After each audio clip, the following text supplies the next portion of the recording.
Nigga, my mama gonna go to war, nigga. I don't give a fuck how old she is or how old I am. So if I got a pops, that nigga gonna do this. Well, he better do this. That's right. Yeah. But now we're opening the door for all of these parents to start coming out and protecting their kids. If you think that's bad, wait till you see Shador. Right, it's about to get worse. Dion already doing that. We all saw what we saw, and you know what we saw. That's elementary school. No. That's all When you a teammate, he push him like, man, like, let's go. He push him like, Get off of me. Get off of me. Get off me. No, don't touch me. Was it worth the $30,000? Now? In the moment. In that moment. In the moment. Use up. You remember? Was it bingo night? Or was it?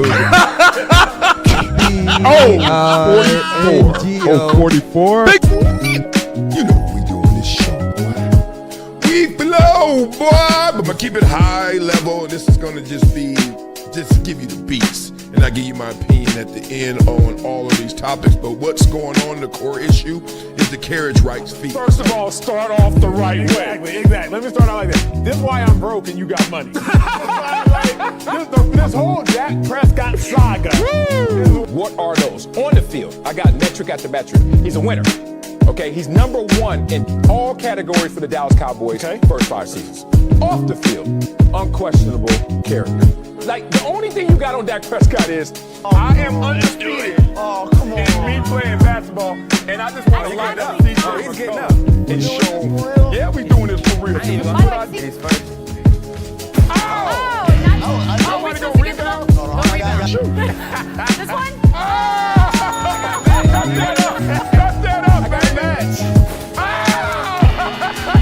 This boy, it's wet time. That's what I do. I still don't know why this is a pick, except exceptional play by the defender. Look at that. 2 dudes reaching, and then he comes between them and say, let me split this bunk bed. And I'm out of here. Shotgun snap, slips. Oh, that's something. Sack on your first play ever in the NFL. Y'all know your nightmares came true. You're like, God dang. Oh, yeah, this ain't it. Look at this blitz right here. I mean, he only knows so much what he's reading off stats, off paper. I mean, everything's good on paper. But I would always love to hear it from a player because they played the game. What about a journalist? Like, being real, NARPs are journalists. Like, you're from that pool, right? So imagine somebody just said, you didn't play the game. I don't want to hear it. She would have a living room full of people at about 10 p.m. probably every other Friday or Saturday. Come up here and I already know what they want, and I got to sing whatever song. Did you say song. Sing, not rap? You said sing, huh? Sing. Yeah, they ain't trying to hear no rap. They ain't trying to hear no rap. Yeah. You really think you can do something with that? Hey man, Michael Jordan too light in the tail. Okay, you know what? Big dog? Yes. I ain't light in the tail. If you want some of this, let's go one-on-one right now.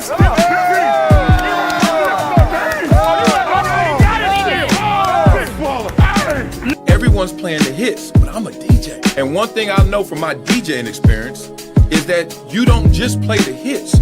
You play things that people haven't found out about yet. Discovery. Not up to me. I don't have this ego where I'm a buck, talk trash, and be like, yo, I don't like this. I'm gonna be like this. All right, I got enough talent. I got enough belief in me. I know what I want to do. Yep, let me go do it. Wah, wah, wah, wah, wah. Slow-mo them fingers so you can know where I'm from, homie. Oh, man, I'm from where I'm at, and I'm going to be there forever. Love you guys, man. Been through a whole lot in the last 24 hours. An emotional roller coaster as I try to gauge how this hip going to be and how this life going to be. I know this whole sports world has been upside down as well as we all have witnessed what the hell is going on with the coaching carousel, in particular with Mike Tomlin. And you know where we're going to start with Mike Tomlin. But first, we're going to show some love to everybody out here for rocking with your boy in the morning. We are ready to roar. This is going to be a hella show right now. Good morning to you, Danny Fan. I see you, baby. Number 2. You only number 2? You better start talking. Get up in there. TC210 is number 1 this morning. Talking that talk on the chat. Love for you guys and how y'all get down. And respect to the whole Should we be a gang? I hate when people be like, we a gang, and then they be like, oh, no, that's racial. We a gang in here. All right, let's claim it. West side, west side. All right, man, so love. And let me just give one shout out to Devin Bell. Watched an old clip of First Take when Stephen A. walked off set and told Wiley go on set. Skip was tripping with that take, by the way. Going back in the days, huh? Reminiscing. All right, well, a little nostalgia there. Well, let's reminisce, too, about Mike Tomlin, because we got to have some nostalgia. He's no longer the head coach of the Pittsburgh Steelers. Let's go. Breaking news to begin NFL Live. Mike Tomlin stepping down as the Steelers head coach after 19 seasons. Adam Schefter is with us all show for all the latest news on this. Adam, we begin with this question. Why did Tomlin step down? Oh, you got the answer? I think this has been on his mind for quite some time, and clearly, if he was ready to tell the team at the 2 o'clock team meeting today, the morning or afternoon after their season ended in a disappointing loss in the wild card round to the Houston Texans, clearly he had made his decision, and the chances are he had made that decision a while ago. Mike Tomlin. Okay, I want you to hear right now. Love to you, Adam Schefter. You know I got nothing but deep respect for you, but right now, he caught off guard. He doesn't know. Yeah, well, clearly if he shows up to the meeting and he has something to say and he's prepared, then he's been thinking about it for a long time. Come on, dog. Come on, dog. I know you're making the big bucks, but come on. Earn it.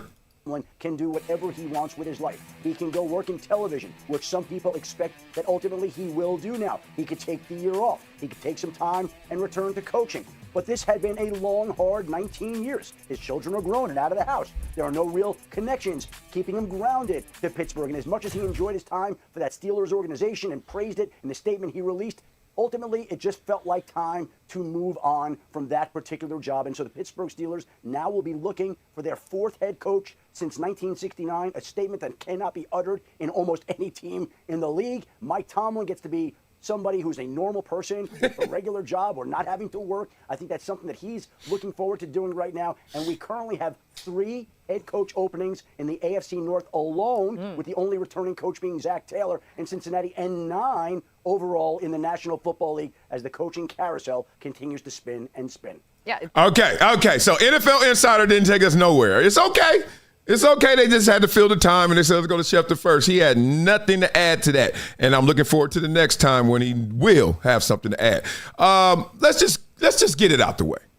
Mike Tomlin got tired of y'all talking about him and not appreciate him. Who hasn't been in that relationship before? Forget your kids out the house and all that stuff. Sure, you could downsize the house and still stay in Pittsburgh and still be there with the organization that is not only patient but supportive. That's why they don't switch coaches, right? You know what it was. Tomlin got tired of just going around the streets and hearing people talking trash. He's like, what? We haven't lost, never a losing season, never lost. And y'all still talking this trash? And you hear it for the first day, you hear it for the first week, hear it for the first month, you hear it for the first year, and now we on like year 3, year 4, year 5. Y'all start booing me at the game. Y'all start firing Mike Tomlin. Y'all saying that in Pittsburgh at Heinz Field? Is it still Heinz Field? Is it what? With the ketchup out, y'all still talking about fire me? So anybody in any relationship, let me tell you how we built. Okay, we're energy vessels. Human beings have flesh. Underneath the flesh is some energy. Okay? When you're long and gone, when you're dead, the energy is gone. Right? But you better fill me up while I'm here. And they ain't appreciate them. They lost that connection. That's not, let me be real. I don't think there's a better job than Pittsburgh. Not because there are not better teams, but those better teams do this and that, like black sheep. Who's a black sheep? What's a black sheep? You could go to any other team, name them. They ain't stable. They fire coaches everywhere. With success. Baltimore second to Pittsburgh in terms of how they supported them, and Steve Bisciotti. We're going to talk about him a little bit later. But come on, man. They so good that they can't be bad enough to go get a quarterback. Everybody knows what's going on in Pittsburgh. The defense cost the grip. They play good, but, not lights out. Not like old school Pittsburgh defense. James Ferrier out there. You know what I mean? Potsy ain't out there no more. Respect to the gangsters. Joey Porter ain't out there no more. And y'all ain't got no quarterback. Aaron Rodgers played well this year. But that ain't it. You know what I'm saying? Like Ben Roethlisberger. You need a franchise quarterback. You ain't got a quarterback, you ain't got a chance. So we're going to talk through this Mike Tomlin, give him his due on this show. We respect greatness, and Mike Tomlin was a great coach for the Pittsburgh Steelers, so we're going to give him his proper due. been, I think, a lot wilder than many expected. Adam is with us all show long, as I said, and a lot more on the potential replacement for Mike Tomlin coming your way. But first, as Adam mentioned, this statement from Tomlin saying, in part, it has been an absolute honor to lead this team. I'm deeply grateful to Art Rooney II and the late Ambassador Rooney for their trust and support. I'm thankful to the players who gave everything they had every day. Also adding, I want to thank Steelers Nation. Your passion, loyalty, high expectations represent what makes this franchise truly special. We welcome you here and glad you're with us today. Dan Orlovsky, Mina Kimes, Marcus Spears. Dan, I'll start with you. What's your reaction the first time we're hearing from you on this news? All right, let me get to Mike Tomlin, what he just said.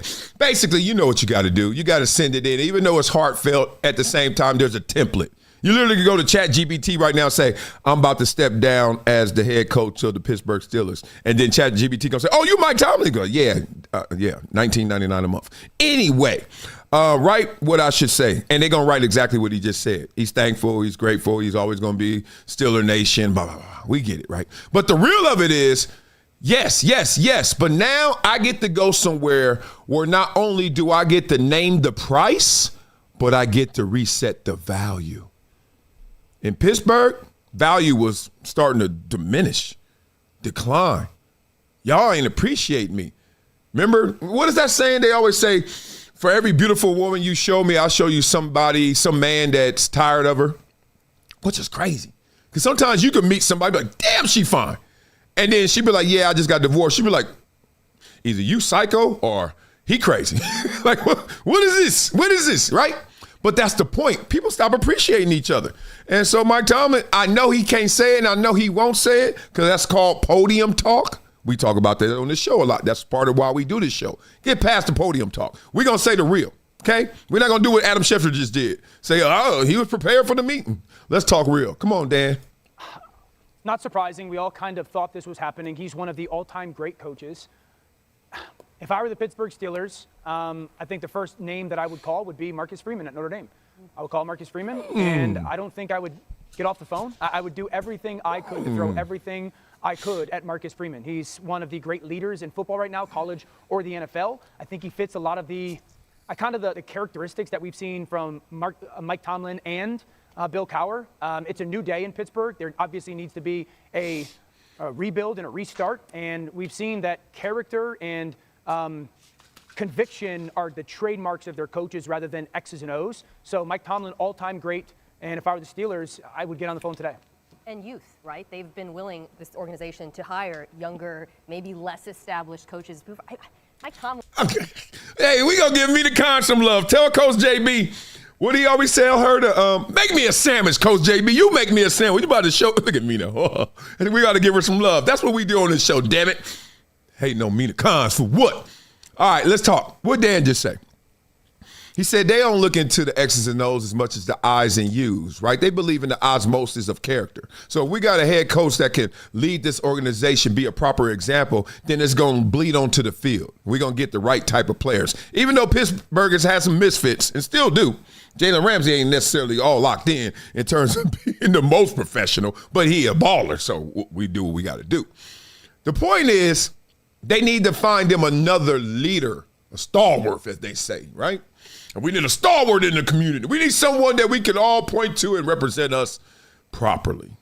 And that is Marcus Freeman. That is one of. There could be other ones. Where's the Kirk Signettis out there, right? We got to find something. Let's go, Mina. It feels like, I know it's been 19 years, but you remember when he was a young defensive coach? Kind of like out of nowhere. Out of nowhere, and I was like, oh man, he's replacing the great, Bill Cowher. Okay, so as far as why, before we get to the candidates and what's next for them, let's talk a little bit about why I do think this ultimately was the right decision. First, we have to acknowledge that Mike Tomlin was a victim of his own success. This team was never bad enough to fix the quarterback position. They were always just too good, but then not good enough when you got into the postseason. Their last 4 playoff games, pretty disastrous in terms of point differential. So he was always making the most out of the team they had, but it was never good enough to really compete with the top of the NFL. I do think that is more about the quarterback than anything else on this team. Granted, this was the most expensive defense in football this year. It didn't live up to it, and he definitely wears some of that. But when I look at the failures they've had in the postseason, the struggles over the years, the games that they didn't win, the fact that they've not had one of those elite quarterbacks weighs heavily on that. And then you look to, well, why is that? And I think it's an organizational failure. It's not just on Tomlin. GM Omar Khan, his name I haven't really heard much today. Those are his choices. But Tomlin also had a hand in bringing in some of these vets. Obviously, that's the number one thing that the Steelers have to get figured out for next year, because right now we don't know who's playing quarterback. don't know what the hell Coach JB talking about. Compton, we need to talk. She nailed that. That was what you're supposed to say. The defense, you know what it is. Good, not good enough. Cost a grip. You ain't got a quarterback. Y'all brought in some pieces that didn't make so much sense. She said some real stuff right there. And beyond all of that, she also talked about how it's an organizational failure, right? If you look at it from that perspective, you realize that Mike Tomlin probably said, look, how many days, how many weeks, how many years has Mike Tomlin been trying to maybe fix some of the things that they are dealing with? Hey, we need to go all in on a quarterback in the offseason, you know? Not just draft day. We need him. Oh, we can't get him? You're not going to get him? You're not going to do that? Be real. The biggest acquisition was DK Metcalf, which was good, but receivers typically don't take you over the hump. Typically, right? They don't. You need a quarterback, and then the quarterback can make those receivers. Got to start with the model that we all know exists. Tom Brady was making those receivers dudes. Wes Welker was a San Diego Charger. Do you know that? Did you know that? Have you ever seen a highlight of Wes Welker with the Chargers? Do you even remember seeing Wes Welker with the Chargers? I digress. Then he went to Miami. Then you start saying, oh, who this dude, Welker? All right, interesting. And then he went to New England, and he became household. Tom Brady was there, though. Not to take away from Wes Welker, because then he went to Denver, and then you're like, oh, he got hurt and all that, whatever. But the quarterback makes it. To prove the point, Randy Moss. We know who Randy Moss is, top 3 ever, right? Randy Moss goes to New England. They're almost perfect, except they don't win it all.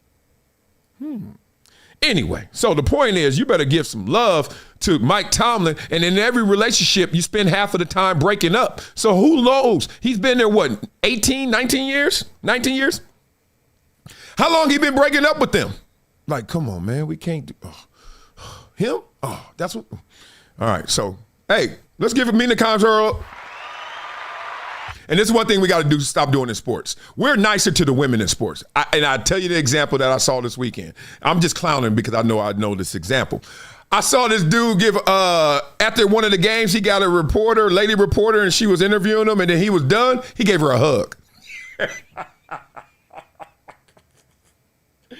You imagine that Tom Rinaldi comes up to you after a game. Hey, great game. What'd you think on that 4th and goal? How'd you make that play, Caleb? And then he does that, and then Caleb go like that with them fingernails and paint it. They just hug him. You ain't hugging no dude after no interview. Why are you hugging these women? Oh, misogynist. I share the sentiments with both of y'all. The first thing comes to my mind is, 1, he's a Hall of Famer. 2, he's a Super Bowl champion and kept a franchise relevant for 19 years. And we know the history of the Pittsburgh Steelers. And now Mike Tomlin has a big block in that history of what the Pittsburgh Steelers story is. We remember the games, we remember the plays. He's just a phenomenal coach. Funny story, Mike Tomlin was on the staff with Tampa when I was at the Senior Bowl coming out of college. And you could immediately tell that, and Monty Kiffin was obviously the leader of that defense in Tampa at the time, and you could tell immediately what his character was leading them to. Raheem Morris was also a part of that staff. You saw a lot of young coaches, a lot of guys that just knew what they were doing, knew how to connect to people, and that's what I think about when I think about Mike Tomlin. He was a connector. And in this business, a lot of times we get caught up in the X's and O's and how good is this coach offensive philosophy or defensive philosophy, or what do they do specially on game day. But Mike Tomlin, you don't have that amount of winning seasons without making guys believe that they can compete each and every time they step on the field. And I think that's the first thing we need to say about him. And to your point, MK, he is a victim of his own success, because Mike Tomlin only knew how to coach one way, and that was to win every single game he was in. Boy. Oh, I am excited to see what Tomlin's going to do next. Admit it. Everybody is, right? Come on, Mike Tomlin. I mean, he ain't even the cliche champ. He just like the quote champ.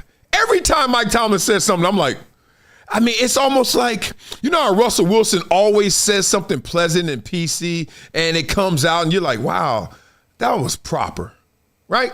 He kind of fumbles a little bit. He stumbles a little bit. There's a little anxiety. There's a little nervousness, but it's precious. It's almost like childlike. Like, oh, like Russell is really a good dude, and he's trying. Oh, and then you get like Fernando Mendoza's version, which is like that, but a little holy water on top.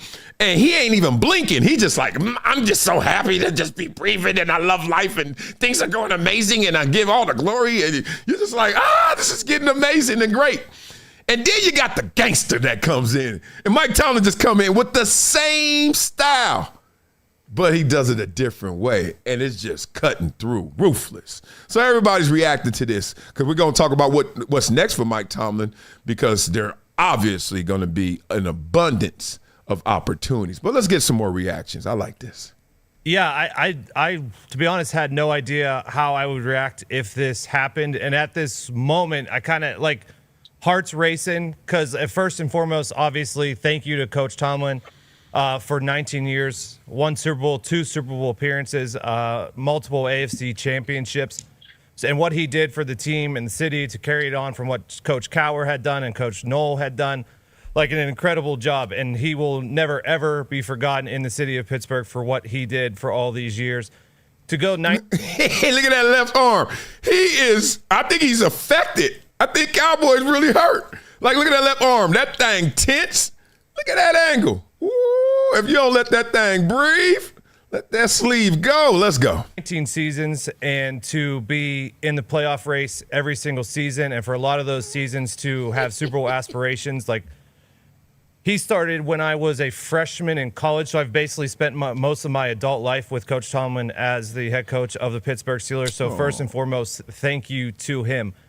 But when you go 9 years in a Steelers organization without a playoff win, 7 straight playoff losses, and none of them being particularly close, like it's just a situation where, yes, he's a great coach, but has it run its course in Pittsburgh? Most likely, probably. So, I'm shocked. I'm surprised. I didn't think I would that this would happen. But like I said, when you go 9 years and 7 straight playoff losses, this does happen. So now, I think the majority of the city is going to agree with this. I think they're going to agree with what he did in Pittsburgh was incredible, and the whole run was incredible, and he's a great football coach. But I think people will be happy with the move, and I think people will be happy and now optimistic with what the future could bring.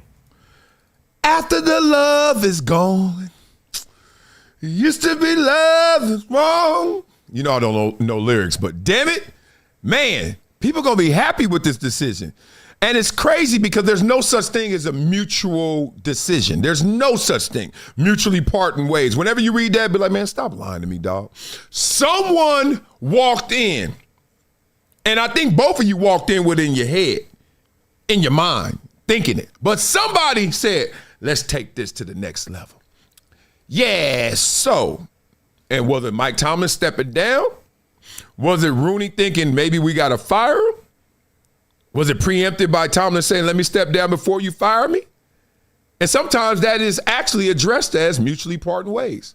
Because then you can start if you Mike Tomlin, yeah, I'm thinking about this is over. And then Rooney was, yeah, thank you. Because we were thinking about it was over too. You never know how that balanced out. But like in any relationship, it's never 50-50.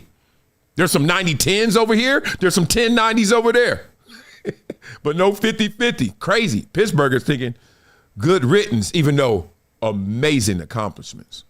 Okay, because it could be different than what it has been for 19 years. Now, Coach Tomlin, I think B.A. mentioned it in the first hour where he said he doesn't think Rooney will fire him, but it's time. And I think when Coach B.A. said that, that was a surprise to me that he actually said that publicly. But I think B.A. was also speaking from Tomlin's perspective. It's like, hey, man, you've done incredible things for this place. And seemingly at this point, you got a stadium chanting to fire you right now. Okay, he goes out to go in public. Obviously, everybody's a fan of Mike Tomlin, but also there's a media to his family, to him. Hey, when are we going to win a Super Bowl? We just got killed again. Is this another year? It's like that was his life anywhere outside of football and outside of his family in Pittsburgh. That's what it became, basically. And what is it? You're the dire hero, live long enough to see yourself become the villain or whatever. It's like that was Tomlin in Pittsburgh for sure. And in this modern age, being able to stay in the same place for 19 years is wild. That's a crazy thing to even consider. That's why what Harbaugh was doing in Baltimore crazy and what Tomlin. So now you got 20 NFL teams that are trying to call Tomlin and his agent to see, hey, is there any chance that he still wants to coach football, or how does this whole thing work? And if he signs up to do TV, is he going to be in the booth this weekend? Is he going to be on a kickoff show this weekend? Because obviously this is the biggest time for all these shows. It's like, there's a chance Mike Tomlin will have options with what he wants to do next. I cannot read the rest of that because the thing is cutting off. Still can't. He could put it in between me and AJ. Still can't. If you could put it in between me and AJ, maybe.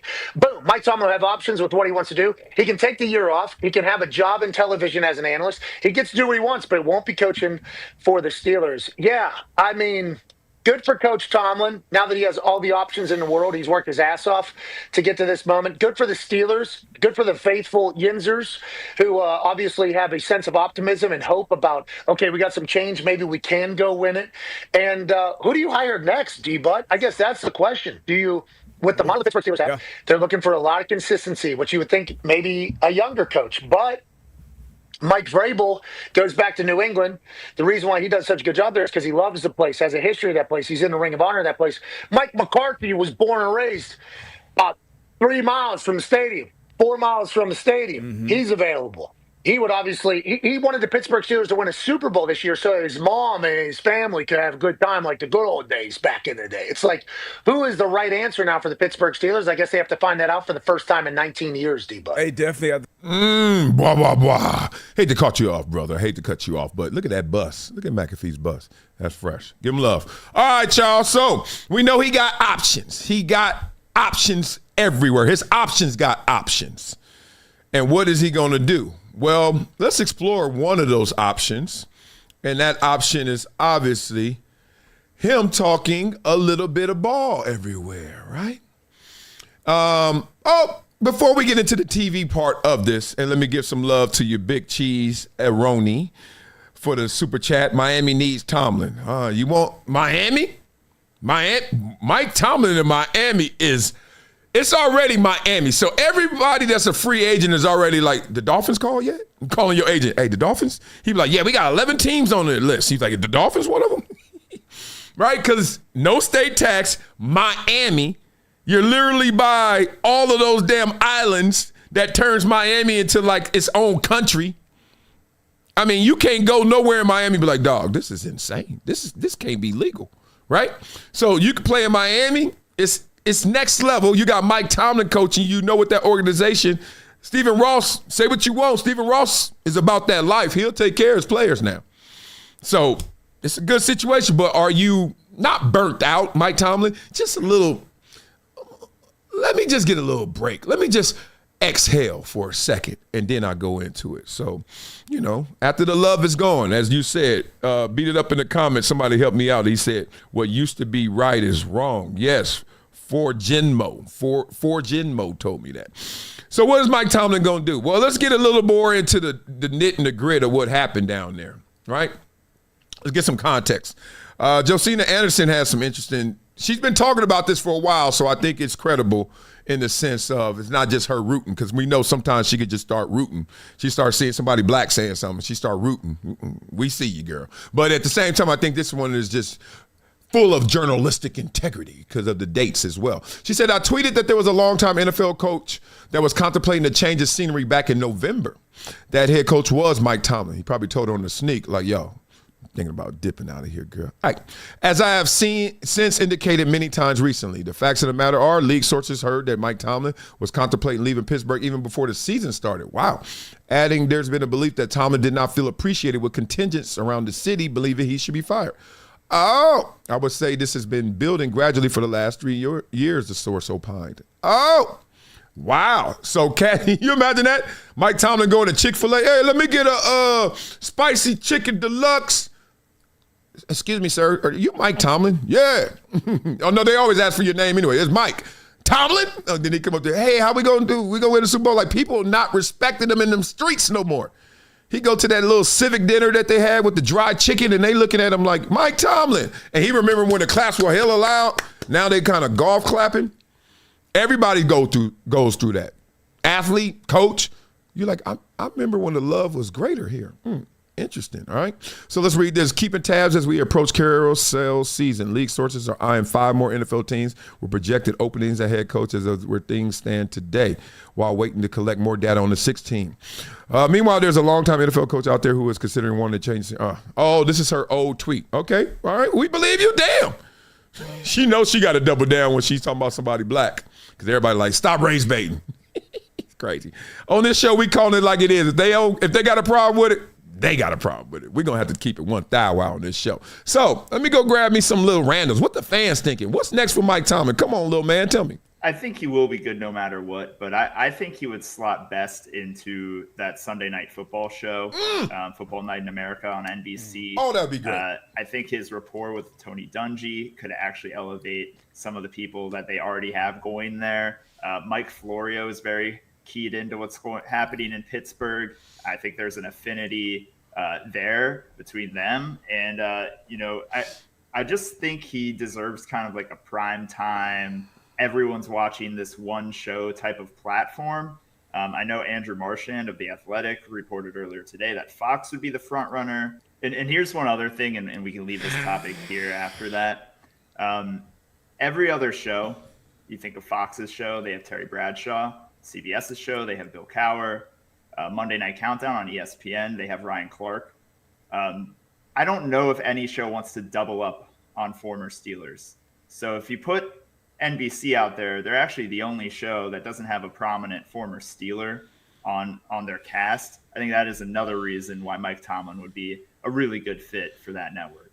Blah, blah, blah. Interesting analysis there. When he said Sunday night, because that's the best game. That's the best slot now. Isn't that crazy? When I was playing, we were so pumped to be on Monday night.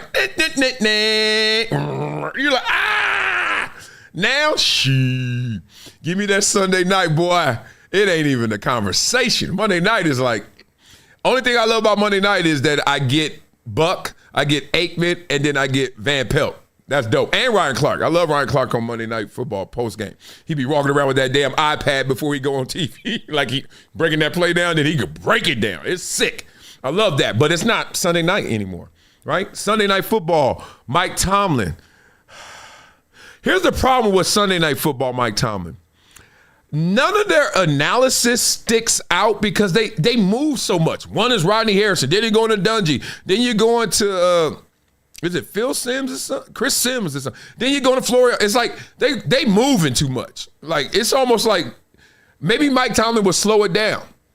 Then he go into the McCourty twin. And I'm like, man, Fox will be sick, but I don't know what the ratings are for pregame shows. Tell me, guys. I don't watch them anymore.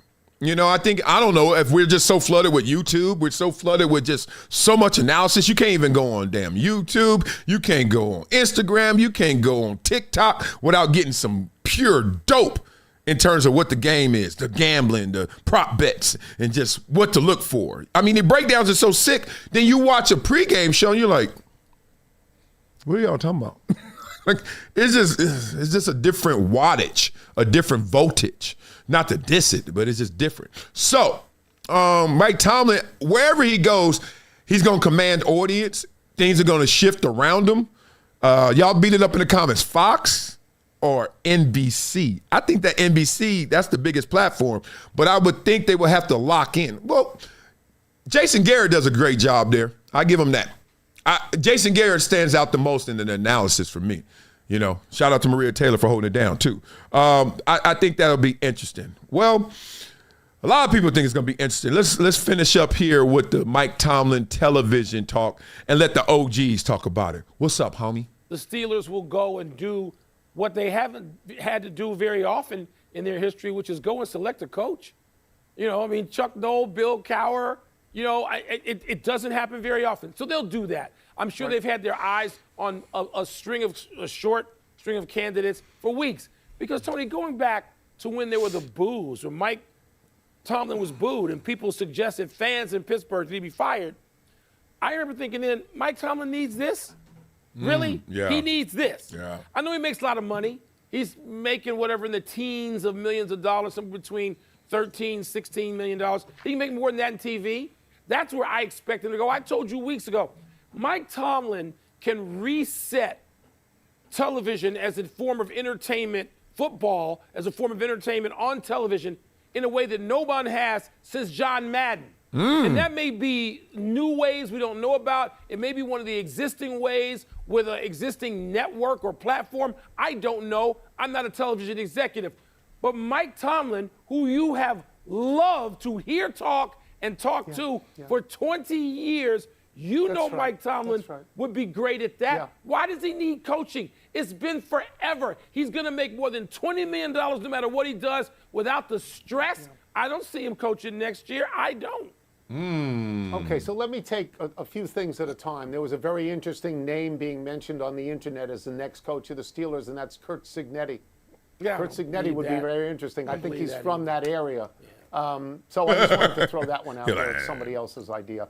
Look, last night, after that game, it would have been fair to say in any discussion, did we just see the last of Aaron Rodgers and we just see the last of Mike Tomlin? Yeah. In Aaron Rodgers' case, he looked old. He looked sort of creaky. And he's he's got physical demands that at a certain point he can't do anymore. Mike Tomlin's only 53 years old. Right. A lot of guys coaching in the league older than him. Sean Payton's older than Mike Tomlin, for example.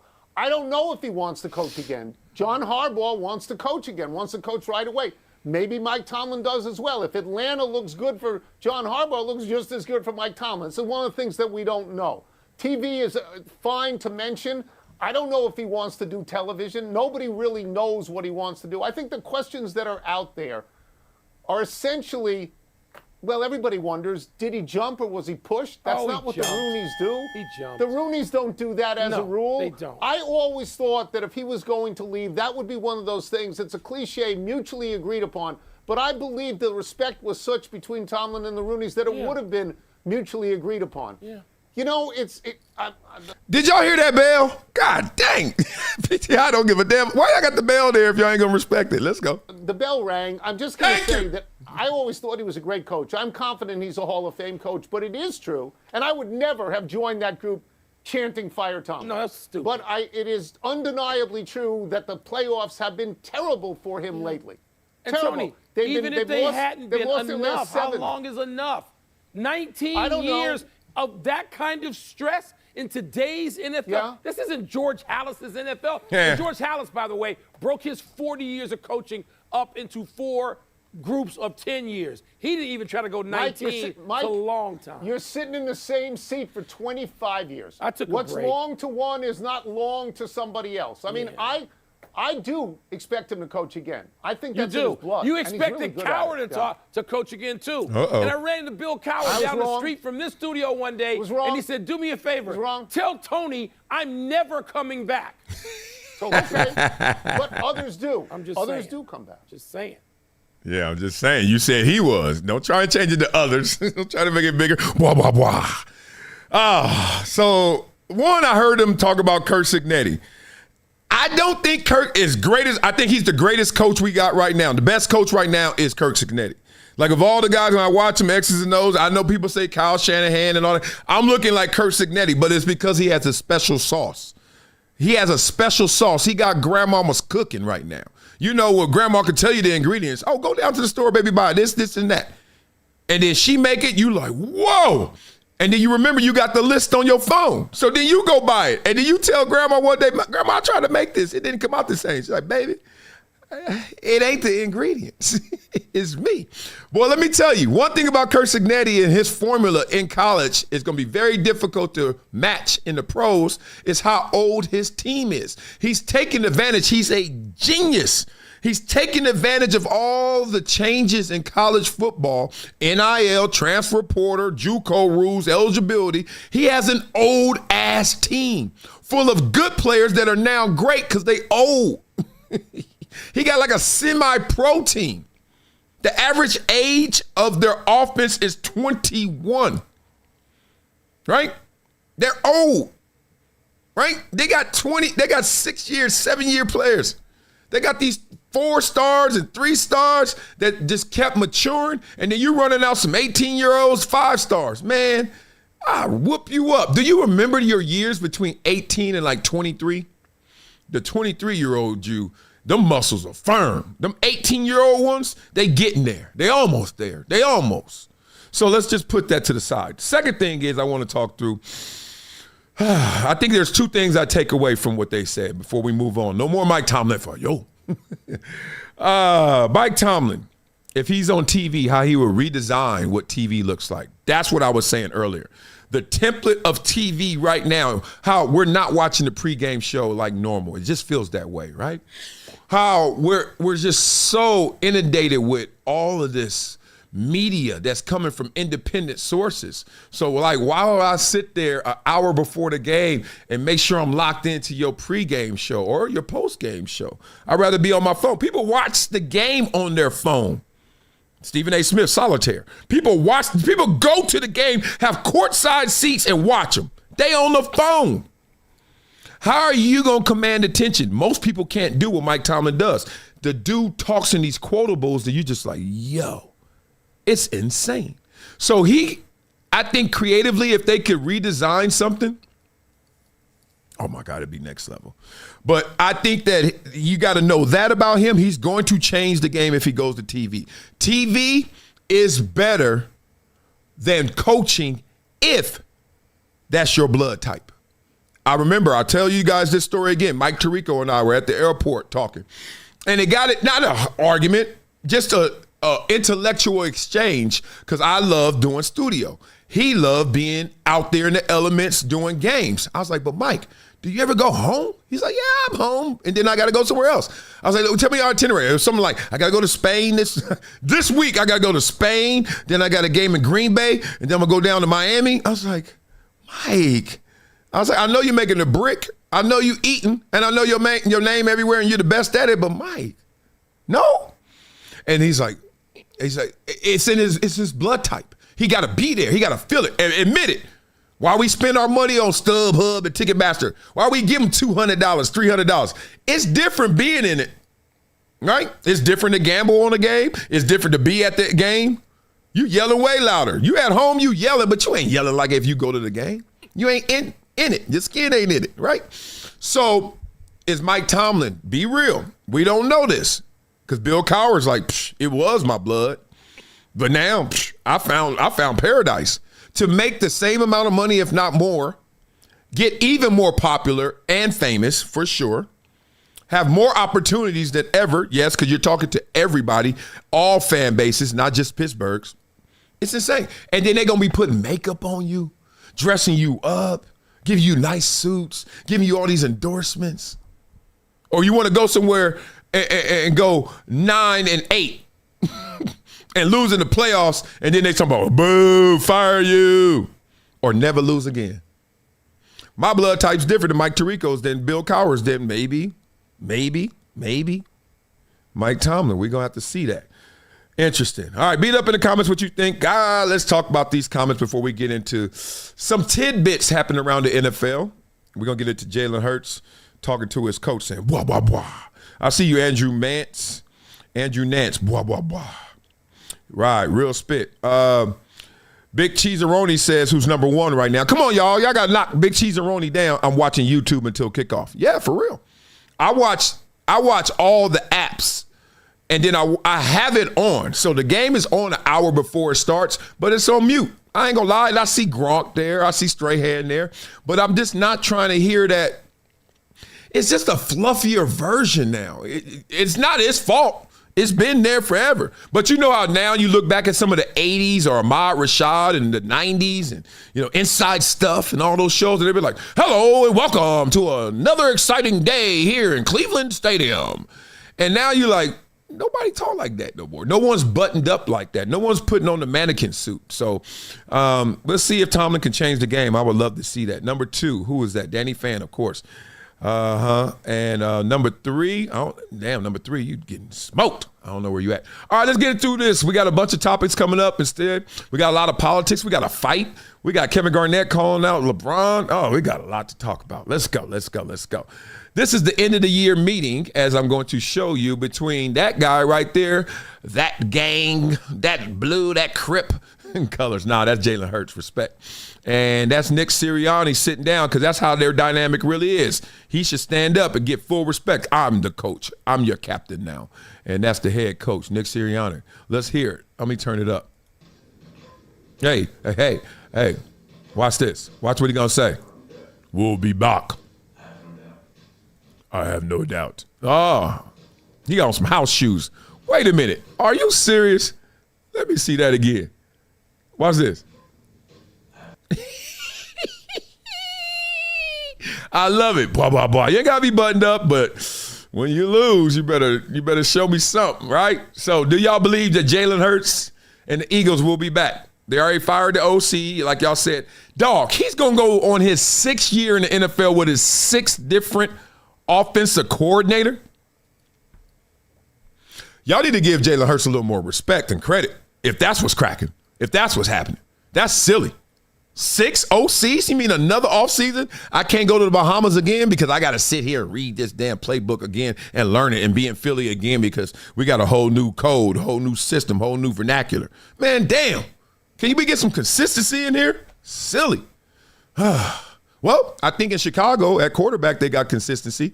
Some are saying beyond consistency. The best they've ever seen in Chicago. Let's go. He is the best Chicago Bears quarterback ever. He's got the rookie passing record. He's got the most touchdowns over the first 2 years. He's got more comebacks in this year than any quarterback ever. He's got the playoff passing record. He's got the single season passing record. This is a whole nother caliber of football now. Like Jim McMahon probably threw the ball 100 times the whole season. Do you think he's better than Jim McMahon? You can't compare his stats. That's not what I asked. I asked. Yeah. Come on now. This ain't network TV. He asked you a question. Do you think he's better than Jim McMahon? Beat it up in the comments. We know that answer. It's okay. It's okay. You ain't hurt nobody's feelings. Jim McMahon receivers was in 3-point stands. So we can't compare the numbers to the numbers. Why are you asking the question? But we can compare the Super Bowls. Deciding factor. You think he's better than Jim McMahon? Not yet. Once he get a chip, then he'll be better than Caleb, he's the best Bears quarterback ever, and he has the ability to be the best quarterback in the league. He has to understand that dynamic is a luxury. It's not a necessity. He has to be okay with being consistent, but be okay with normal. All the best, the greatest of all, they're okay with normal. Caleb Williams is in another stratosphere from Jim McMahon. The 85 Bears defense terrorized people. There are about 7 Hall of Famers on that defense. They won it almost all with their defense. So if you put Caleb with that bunch, it'd be lights out. But they didn't need Caleb Williams. They just needed a game manager, and that's what Jim McMahon was. But he does have a ring, and he did make the plays that had to get made. Blah, blah, blah. Something genius was said right there. Greg said something genius, like just be happy with normal. Man, that's so... my coach used to always say, don't get bored with success. Same thing. Basically, a lot of times in this world, we get caught up in the sauce, right? What am I doing? Y'all want to see me? A lot of times in this world, y'all get caught up in the sauce. We all get caught up in the extras, right? The sizzle, not the substance. So when you're really having success, when you're really at the top of your game, you have honed in on the simplest things. You have honed in on the fundamentals, right? The foundation. And you just keep contacting that, the foundation of what this really is, and then the big stuff comes from it, right? Ain't that crazy? Like, if you won't go into any game or a big game and you try to make big plays, you're going to mess up. But if you go into that game and say, do all the little things, and then it will turn out big, it works. And Tom Brady, Jerry Rice, just run the precise route. Just be ready, right? You ain't got to do all that extra stuff. Now, there's some that got away with the extras and doing that. Lawrence Taylor, Deion Sanders, et cetera. But the point is, if you Caleb Williams, all that extra, all that jumping laterally left, both feet, 4th down plays, necessary, amazing. But when it's not that pressure situation, can you give us that same locked-in zone for a 1st and 10 in the middle of the 3rd quarter, right? Right? That's what he's saying. That's what he's talking about. So respect to him and respect to what's going on there. Also some changes in Baltimore, a lot of question marks. We just talked about Mike Tomlin gone, and now we want to talk about what's going to happen in Baltimore, the changes. Lamar Jackson, does he have a decision to make with Lamar Jackson if you're Eric DaCosta, if you're Steve Biscotti, their executives? How do they make these decisions and what's next for Baltimore? Let's talk. Steve, you did mention that you invited Lamar to come up for the interviews if he wants to the final round of interviews and everything. When it's all said and done, how much of a say will Lamar have in the head coach selection?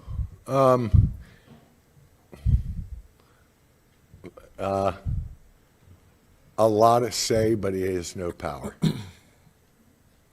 I have the power. They have opinions, and I want them all. I care about my players very much, but I can't give them power. blah, blah, blah. Now, that wasn't meant to sting, even though it may have stung. And I don't think it did, because he did say, I'm inviting him up here. I want to hear what you think. I want to hear what you say. But true power is delegation. So, like, I'm going to make the decision, but I want to have an informed decision, right? I want to know what's really going on. Like, being an owner, I think being an owner in the NFL is comparable to being a police officer in America. How people just or being Mike Tomlin in Pittsburgh last year, people don't appreciate what you really do. You know what I mean? I'm never lost if I'm Mike Tomlin, police officer. Most of my day is going around here patrolling. I'm not out here shooting people. Like, most of my day is like, you call me, I'm coming, and I'm making sure that dude doesn't hit you.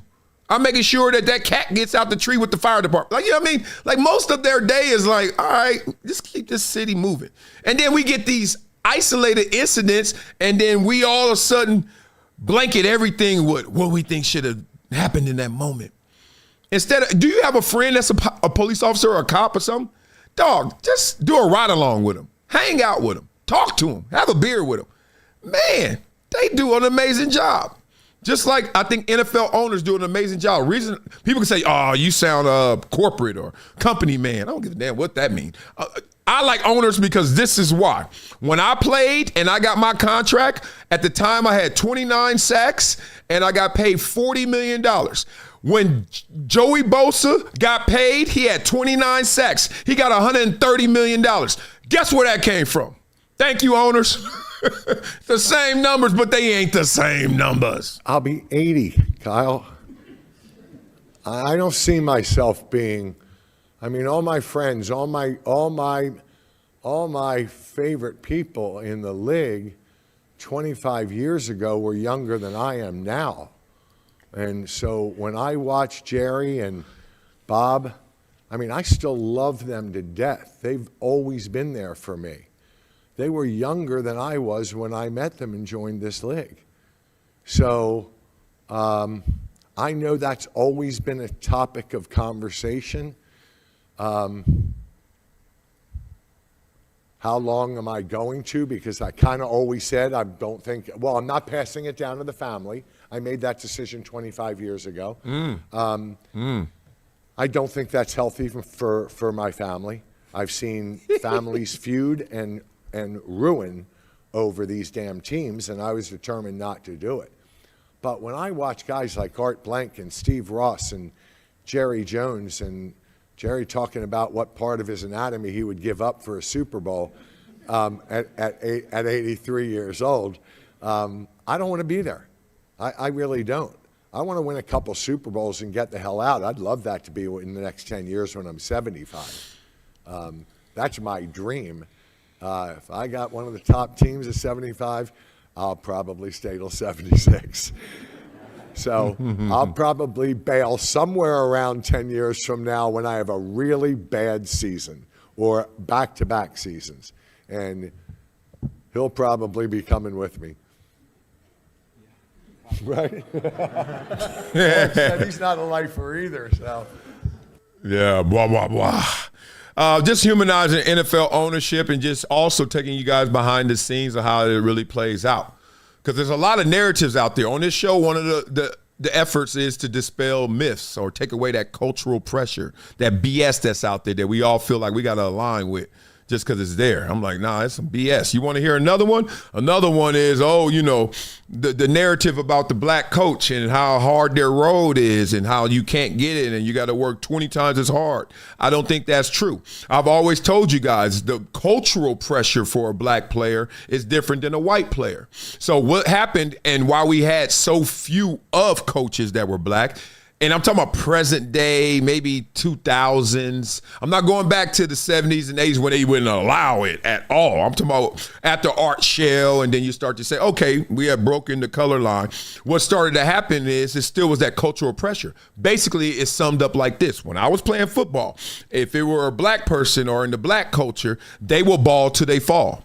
Then I see a white player and they would say, okay, it's coming to an end. Let me get up out of here. I'm about to go where? Where you going, dog? I'm going to Minnesota Tech. Why are you going to Minnesota Tech? About to start coaching. I'm going to be a GA. Meanwhile, brother man, who was still playing, now it comes to an end. He's still going to 24-hour fitness. This is a generalization trying to get one more year. But that one more year you trying to get at 24-hour, white dude done went down and got his GA, and he got a resume building. To the point where when I got recruited at Columbia, guess who recruited me to Columbia? Y'all know who it is. Chip Kelly. Chip Kelly on the phone. Hey, Marcellus, thinking about our school? What? I mean, obviously he was Chip Kelly, not Oregon coach by that time. So I'm like, yeah. Recruited me all the way through. I get to Columbia. Hey, hi, bye. He gone. His resume already getting stacked. It was a different cultural pressure. So why am I bringing this up? Because I want you guys to check this out. Read this with me. This is DeMeco Ryans, who is balling out of control right now as the head coach who used to play for the Houston Texans. But peep this. The coach behind the most successful era in Houston Texans history once sued the team for $10 million. What? You mean a black coach? First of all, he's a black coach. And then he's a black coach that sued the organization and he still came in? For all that Kaepernick talk that people were wrong about, on the wrong side or whatever, you sue and you still get in? What you talking about, Willis? Before becoming the Texas head coach, DeMeco Ryans was the heart and soul of the Texans defense. Won Defensive Rookie of the Year in 2006. I remember that. I was still in the league. Selected the Pro Bowl twice. Missed just 10 games in the first 6 seasons. By 2012, the Texans traded Ryans to the Eagles for a 4th-round pick. Ryans had to wait 2 years before he would get his homecoming. In a day that was supposed to be a feel-good return for him, turned into a nightmare. After intercepting the pass and trying to take it to the house, Ryans tore his Achilles mid-run on a non-contact injury and never played it down ever again. This case could have easily been attributed to bad luck, but Ryans knew this wasn't one of those cases.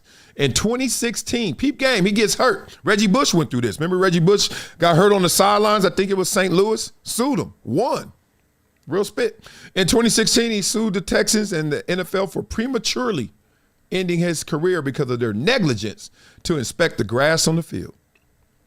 At the time of his injury, this is a smart dude. At the time of his injury, the Texans were playing on a grass field where modules of grass were grown outside the stadium and then placed by forklift onto the playing surface.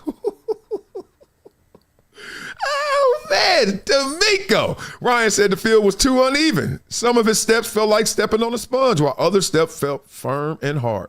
Lawsuit ended up being settled privately, and the effects of his case were pretty impactful to not just him, but the team. The Texans eventually shifted to AstroTurf a season later. Ryans was hired as the team's head coach in 2023. During his tenure, the Texans have never missed the playoffs and are now off to the divisional round for the 3rd straight season.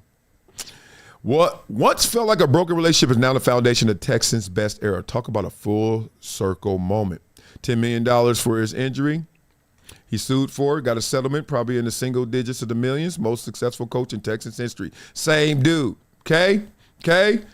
I know y'all got itty-bitties out there. Some of you itty-bitties may even rock with this show. On this show, I'm going to tell you whatever you want to be, you can be it. Everything out there is already in here. Stop letting them tell you, oh, but the paint job is not going to. Shut it, okay? Because you know what? Even if someone says no because of your paint job, you don't take no for an answer. Simple as that. Your attitude is your altitude. That's where you're going to go with it. So DeMeco Ryans, we were talking about Kaepernick before, how he was suing the league and all that kind of stuff. And how he could have worked out, but he didn't work out. And it's because they all colluding against him. No. You can sue the league and still the league be like, man, move. That ain't that serious. That ain't that deep. You sued the league, settled, and they still gave you a workout, Kaepernick. You didn't want to take the workout. So then you wanted to hide behind the race card again and delude a lot of people. DeMeco Ryans just proved that that is separate from this, as Jeezy said. That ain't this, and this ain't that. Bitch, I'm strapped. Oh, tell me that. Beat it up in the comments and let me know what you guys think about that topic. I thought that was really good to just highlight. Like, there are humans out there, dog. Everybody wants to say every owner, oh, they're greedy, oh, they're racist. Oh, shut you. They sure got a weird way of being racist. They done made thousands of black millionaires. Real racist. Well, they made themselves billions. They should. They own it. All right, let's get into this. Real spit. Are they nervous in Denver? Tell me how this sounds, because right now, Sean Payton, some quotes right here.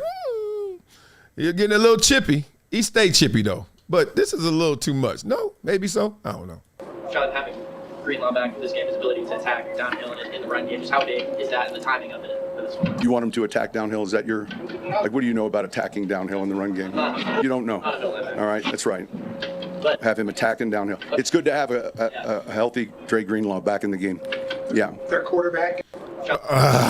Is it getting spicy out there? Is it getting spicy out there? Like the dude just asked, he coming downhill, he healthy, he good? What you know about it? See, this is when I start looking at coaches like, what you know about it? You read about it too. What you know, Sean Payton, about going downhill? You know it when you see it. Guess what? Me too. Oh, man. I don't know. It's getting a little spicy. They trying to talk all kind of crazy stuff out there. Look. You don't believe me? He got more. Let's go, Sean. Oh, yeah, absolutely they can. We got to, I think, I keep saying this, for years we were conditioned to raise the noise level when they broke the huddle. The noise level needs to be loudest when they enter the huddle. And then can you do that? Hey, can we do that collectively for 120? No, I don't need it. I just need it for half the snaps in the game, right? So say 65 snaps, 10 seconds. That's a huge advantage. Blah, blah, blah.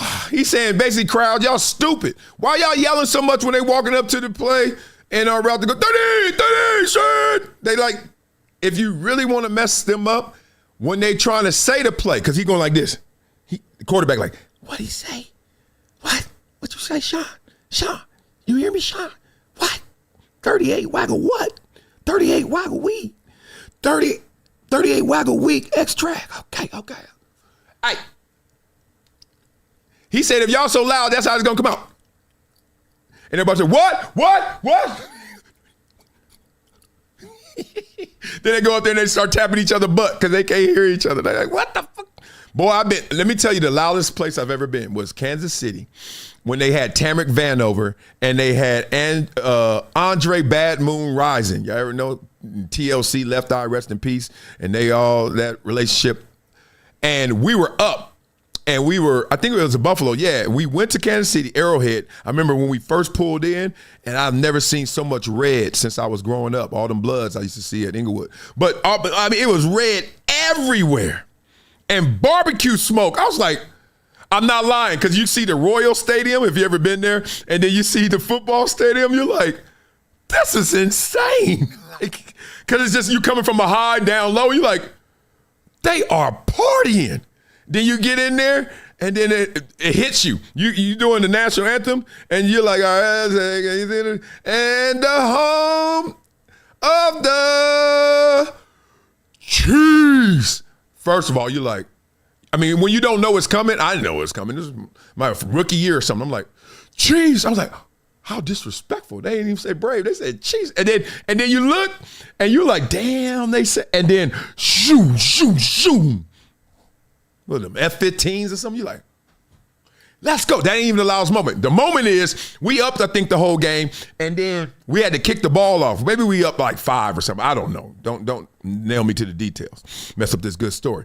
We kicked the ball off, and they run it back. I think Terry McVanover ran it back, and then it went crazy. I mean, you hear this? Listen to this. And then literally, you can see sound waves. I remember seeing, I was like, and then you were like kind of like this. I'm on the sideline. I'm like this. I'm like, damn. Our trainer was like, then he started to go. Then I think what happened, they get the ball back and Andre Rison scores. And then they start playing the Spider-Man song. And then he sticks to the damn goalpost. They playing din. And this sucker run up to the goalpost and sticks. Our trainers start giving us aspirin. He was like, he just walking around with a little package, the 2-pack. Here, take these. Dog, we were our eardrums were shaking. We were like, what the fuck? So that's what Sean Payton basically saying. I need some of that. Y'all give me some of that, we got something going here. Whoa, that's next level. Whoa, y'all got me hyped. Oh, that was a moment in life. I was like, so when the people were saying Seattle's the loudest stadium, and I've been in Seattle, I was actually covering the Romo game when he fumbled the snap, Seattle playoffs. It ain't as loud as Kansas City was. It's just not. They designed it different, so it could feel that way, but it ain't true. It ain't true. You know what's loud? Here's a little fun fact. University of Washington, because they designed it too like that, same way they did Seattle. They know what they're doing up there in Washington. Shoo. We had to play there one year when they were constructing that stadium. That was next level. Next level. This is next level too. Well, let's talk about LeBron James real quick, taking the challenge from Kobe Bryant or actually not taking the challenge. And KG ain't happy. When Bron didn't get in the shit, he fucked the whole tradition up. When Kobe slapped the floor, told that nigga, let's go one-on-one, and he passed it, he fucked up the whole tradition. Damn. Don't nobody want to hear this? Yeah, I'm one of them gatekeepers, I can say this. Everybody went in it. Bro, he slapped floor on your ass, you supposed to nail his ass with a 3, boom. Bitch ass nigga, what's up? Y'all supposed to go right there. Right. Lord didn't want none of that motion. Right. He swung that bitch. Here, Right. get that. Damn. That's when mama was like, nah, see, you don't want this nigga. Right, talking crazy. Yeah. Right, I hate to get to these, that's what really happened, yeah. True And ever since then, we've been off the trajectory. We went this way. Blah, blah, blah. I want to support what KG is saying, even though I ain't gonna lie to you, I disagree with that. But in that moment, okay, it's an all-star game, right? It's all fun, play. But then when you slap floor, you're not saying, hey, this is game 7 of the NBA Finals, but at the same time, you're like, let's step this up. What's up with the challenge, right? So Kobe in that moment is like, LeBron, you know that everybody want to see us go against each other. Let's give it to him. And LeBron tapped out at that moment, like, I'm not doing that. Now, why I want to go against KG and why I'm with LeBron on this, in this situation, like, first of all, dog, Kobe, calm down. You know, it's Mamba mentality, I get it. But we are at the all-star keyword break. All-star keyword break. I am not here to really lace them up. Dog, do you know what time I went to bed last night? I mean, this morning? Come on, Kobe, calm down. And then this moment, let's be real. No one punches down. They punching up. So if Kobe does that, it's because, is he punching up?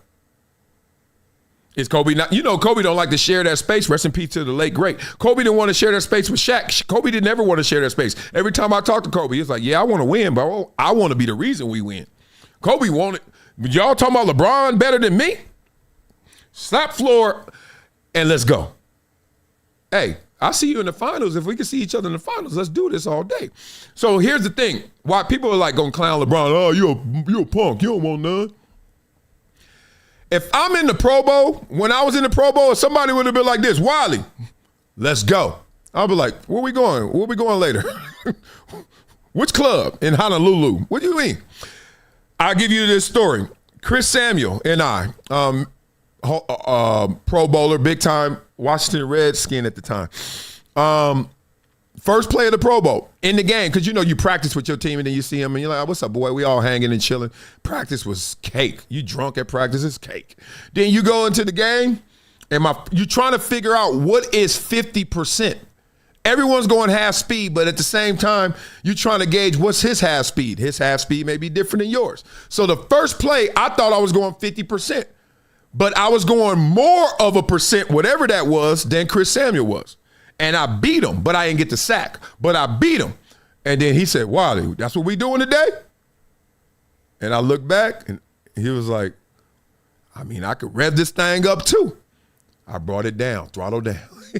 I ended up getting a sack in the Pro Bowl, but it wasn't because I was going hard. It's just like McNabb was running around. He tried to run away. I was like, oh, shit, nobody blocked me. I'm going to go get this fool.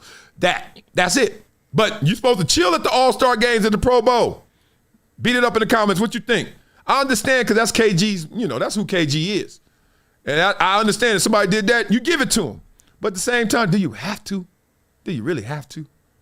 I don't know.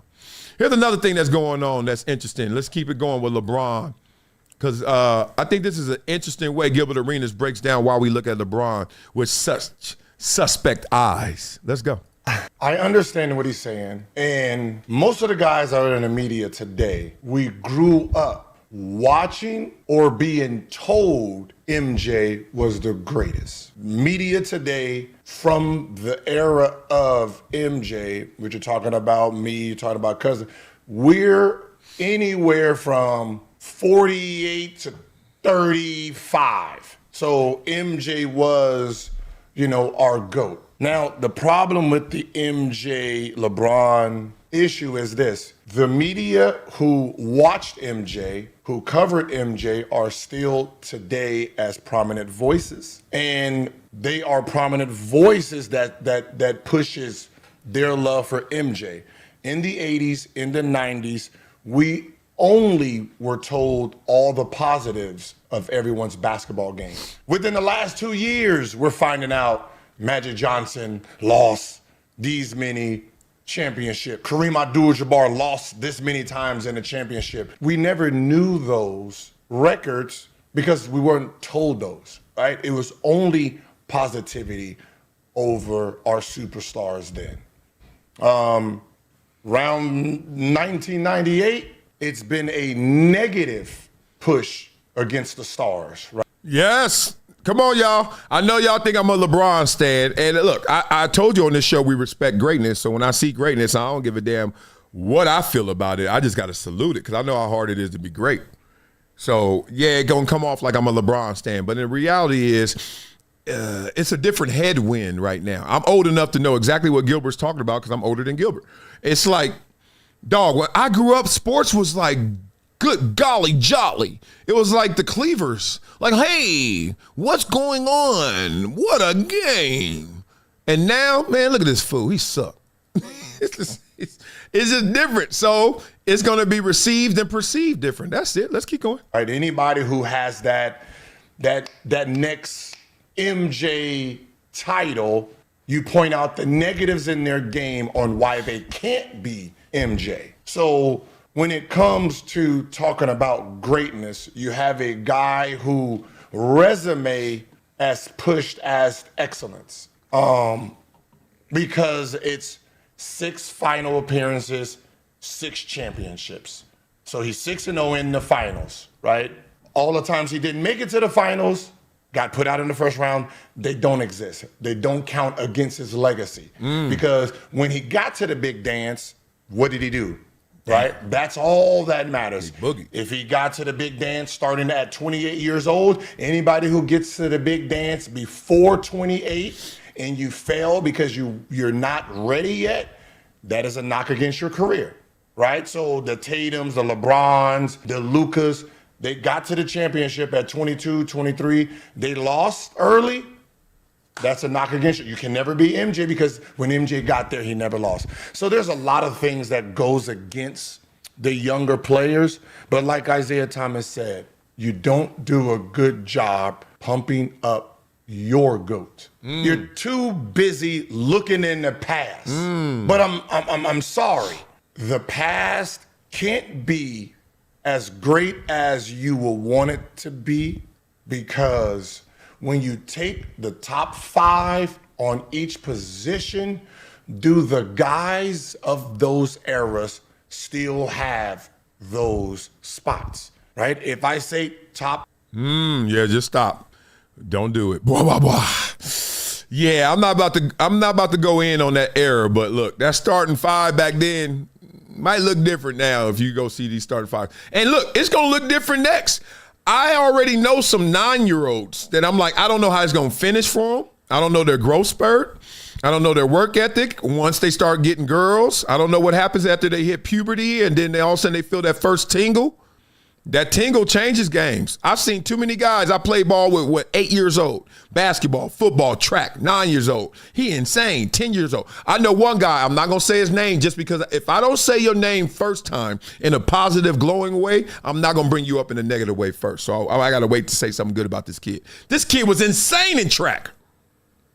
Insane. But he was a good-looking kid, too. We knew it from LO because all the girls was liking him. We 9 years old, everybody liking him. I'm like, damn, I'm cute, too. I can run fast, too. I was an African booty scratcher. He had that long wavy. They was loving him.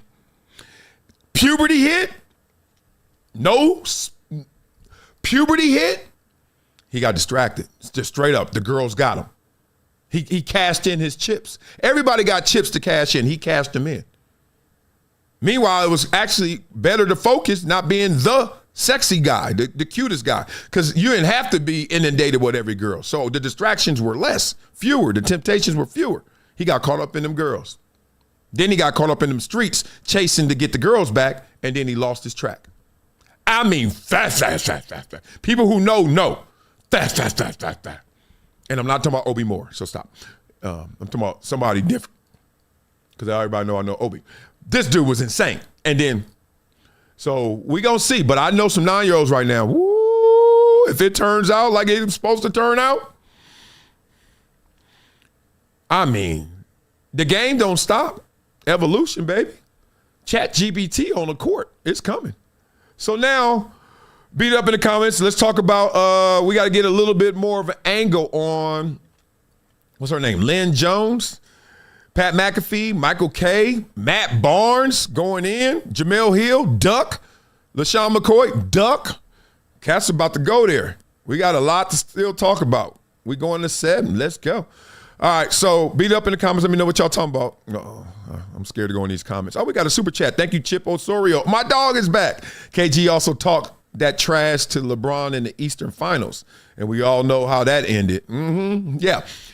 It's always appropriate time and place. There's a time and place for everything. If I'm LeBron James, the time and place for me to challenge you or to be challenged is not the All-Star game, even though that would be cute and fanfare. It's almost like a no-win. Because if I do something to you, it's the All-Star game. Who cares? And if you do something to me, then look at you guys. Oh, Kobe got LeBron.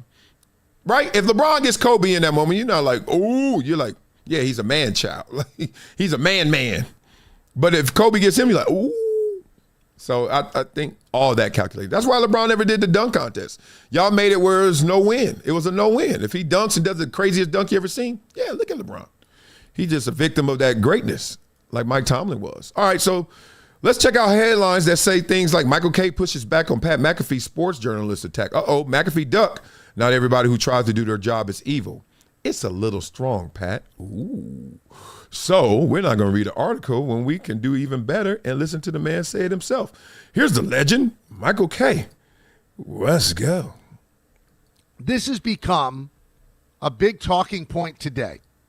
And I think it's a little over the top.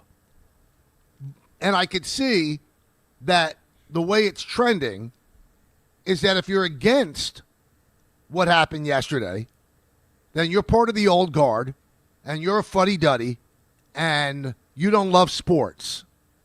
Well, I'm going to spit in the face of that. Whoa. And give you my true take on this. I don't care if Pat McAfee disagrees with me. I don't care if Adam Schefter, who I like, is a friend, called this exchange awesome. The quote was on his post, an awesome post-game exchange. Well, what we're talking about, if you haven't heard, is that there's a woman, Lynn Jones, who works for Jacksonville paper, who was at the post-game press conference with Liam Cohen. And she got the first question, and rather than the question, she kind of gave a pep talk to Liam Cohen. And listen, did the world end? Was it terrible? No, in its own way, it's endearing. So why can't you just stop right there? This is my thing. This is when you got to squint. I always say this. When you got to squint to find something, open your eyes. Move on. A lot of times that happens with discrimination. That happens with racism. That happens with prejudice. A lot of times you got to feel slighted. But your slight, if you think about it, well, how bad was it? And then you were like, but, and then you squint, and then you make it bigger than it is because your eyes got smaller. Your eyes, if you look at something through some little lens, it's going to seem bigger. Oh, you should have just stopped there, Michael Kay, but keep going.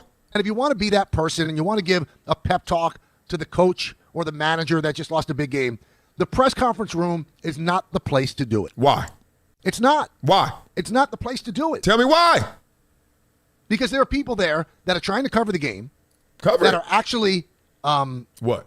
Legitimate journalists. She's not? And they want to ask questions. And there's a limited time to ask questions. Stop hitting the desk. Stop hitting the desk. Ms. Jones took up over 30 seconds of that situation by kind of telling Liam Cohen to keep his dauber up. And again, it was kind of beautiful and nice. No. Blah, blah, blah. We getting off of you, dog. Nah. Sorry, Michael Kay. You distracted. You on your phone. You know why you distracted? Because you don't even know what you want to say on that. You know you wrong. You know y'all wrong. Don't make no sense. You don't believe me? Oh. You think I don't get it, huh? Let's see.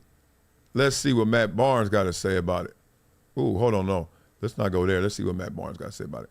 Jemele Hill, someone who's a dear friend of the show and a good friend of mine, said, that can't be a reporter.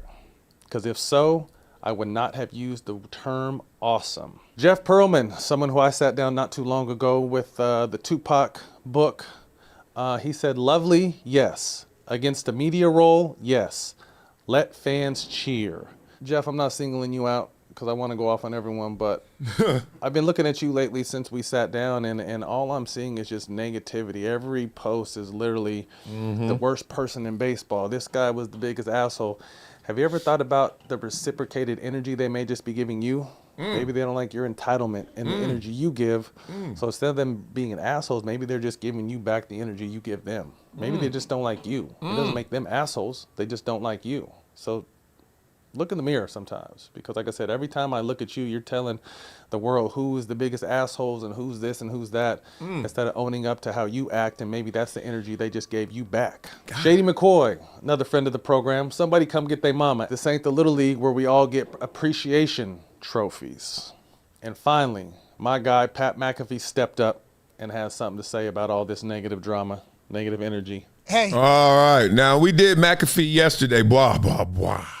So we're not going to go there right now. I'm going to go and skip. I'm about to get my DJ Academics on and skip past that and let him continue because he has more to say. Let's go. My brother Pat McAfee right there. Finally, someone stepping up and saying what is wrong with showing some love? What is wrong with showing some positivity? I think we live in such a brainwashed world and media cycle now where only negativity is allowed.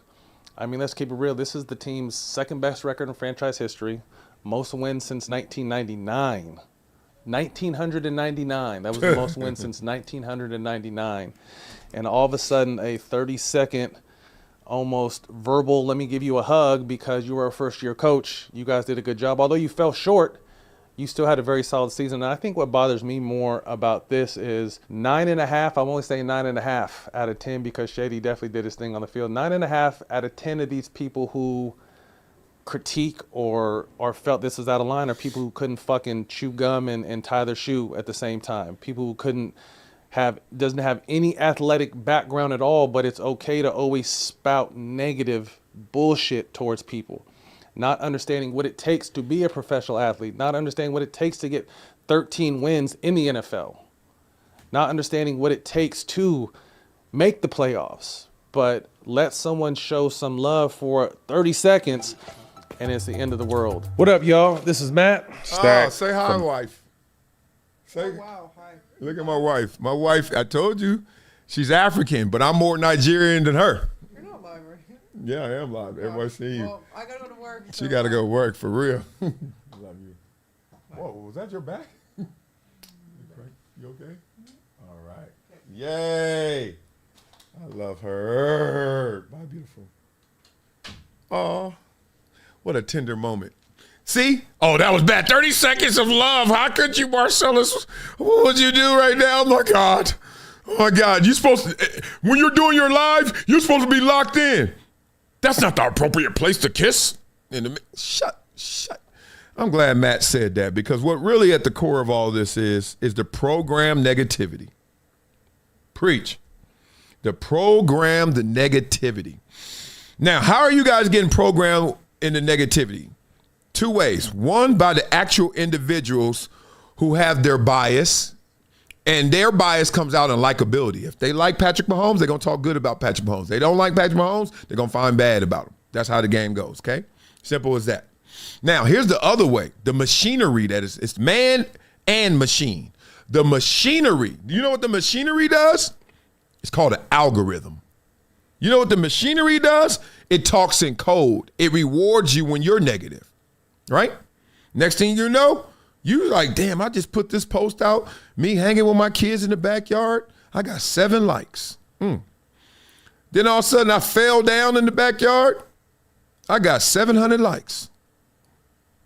Then next thing you know, I'm outside and I do a random act of kindness. I get this man a bunch of money.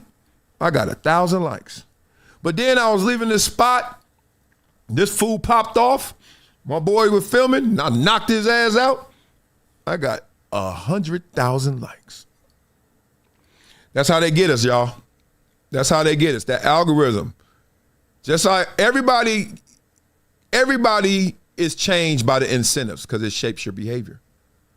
Those rewards, and they simple rewards. You think about, ain't man, if you post, you are a creator. I'll give it to you like Bill Gates said back in the 90s. He said, what did he say at first? That content is king. And everyone stopped listening to him when he said that. That was in the 90s. Content is king. But then he also said, and everyone is a content creator. Right? And then that turned into what everyone is their own channel. And if you've watched since the 90s, let's go back. My boy sent me a post yesterday. You remember in the 80s on TV, Select TV? We grew up, we had like 3 channels and on TV or Select TV. That was our cable. Then that turned into cable. Then that turned into now what we got, cable and streaming and direct TV. There are 2 billion channels. And now you got YouTube, there's 2 quadrillion channels. Everyone's their own channel because everyone is a content creator because everyone knows that content is king. So if you post anything anywhere, you're a part of this. Try your damnedest to fight it. Try your damnedest not to get caught up in that algorithm because it's next level, okay? Real spit. If not, you can always fight. You can always fight your way out of it, right? Beat it up in the comments. Let me know what you guys think as I talk about this fight right here. I think this is hilarious because I know this dude, Dennis Schröder, a little bit. He ain't for the play. Dennis Schröder essentially camped out, waited for Luka Dončić in the back hallways of Crypto.com arena. And when he saw him and had somewhat of an alone moment, he confronted him and he attempted to swing on him, strike him with his hand. The league concluded that it was an attempt that he didn't actually strike Luka Dončić in the face, in the upper body area. So why did Dennis Schröder go about this path? My understanding is Luka Dončić has been calling him the B word for the last few games, even going back to the offseason when they played each other in Olympic play. And so Dennis Schröder's point is, listen, if you're going to call me the B word on the court, you have to expect that I'm not just going to take that lightly off the court, and I'm just not going to let that go like this never happened on the court. And we saw that take place. The 3 games suspension, no coincidence. It happened right before these 2 teams played. I'm sure there was video surveillance also reviewed by the NBA. Yeah. Blah, blah, blah, blah. Hey, that's just a little quick bit. Basically, they like, look, you call me a what? What am I? Who? Oh, okay. And then we always talk about on this show, don't take it to the next level. But if you take it to the next level, that's how you get in trouble. Whether you get in trouble with that person or you're going to get in trouble by the higher powers. Simple as that. Like, call him a B back. All you have to do, Dennis Schröder, just call him a B back. Give him buckets and call him a B. Move on. Simple as that. Beat it up in the comments. Let me know what you guys are thinking. We got another tidbit. I just want to keep you guys. We're starting to get into our political stuff as we should. Right now, look at this. Did y'all know that the Treasury Secretary, Scott Bessent, reveals up to 10% of our U.S. budget is stolen every year? $377 billion. 5 to 10%. That's like a Steve Ballmer right there. Of federal budget every year. Okay?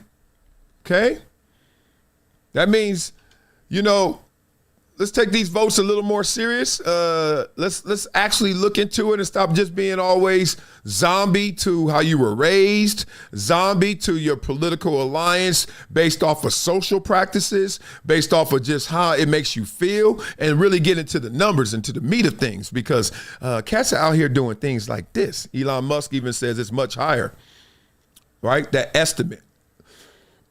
Even up as high as 500 billion.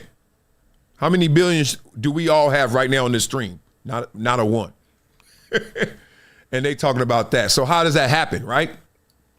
These massive government programs and the scale and speed of it all and the digital money that moves faster than the oversight. So people are trying to look for stuff, but the stuff is just going so fast. You've been there before when it's so big that people just get a little lazy or they just can't keep pace, right? And the complexity of it all, like the layers, the contracts, the intermediaries, the regulations, all this stuff, the oversight is just like too much bureaucracy. Then you got the incentives, right? People were like, yo, what you looking at? You sure you want to say something about that? I can make sure you don't. I can make it worth your while if you don't say anything. And now everything is easier to trace. Why we keep hearing about this? Simple. The digital footprint is different. Why you can catch your girlfriend cheating easier now. Man, there's surveillance everywhere. You can't go nowhere. Hey, before you'd be like, hey, my homeboy Jeffrey told me you was at the old Joshua tree hanging out with somebody that wasn't me. Now, you ain't got to worry. Find my iPhone. Where's she at? I thought she was at work. Data trails, basically. Digital records, the AI, whistleblowers. Investigations are now different. They're weaponized for obviously political reasons.